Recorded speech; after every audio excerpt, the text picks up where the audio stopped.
के यारवा मानत नाही। कोनो दुल्हन अपना पति के शिकायत अपना सखी से कहत बा कि दुल्हा बड़ा मिली बारात लेके आइल हुअन। सब सखी लोग बड़ी देखे गल लेकिन हम ना गनी। कहा था दुल्हन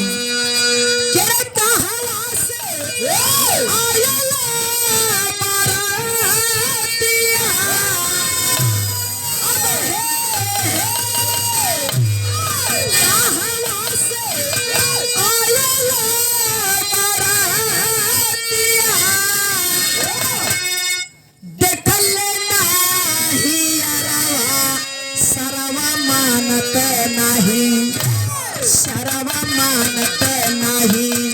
सिरवा पे सेला सेला शरवा मानत नहीं। सिरवा पे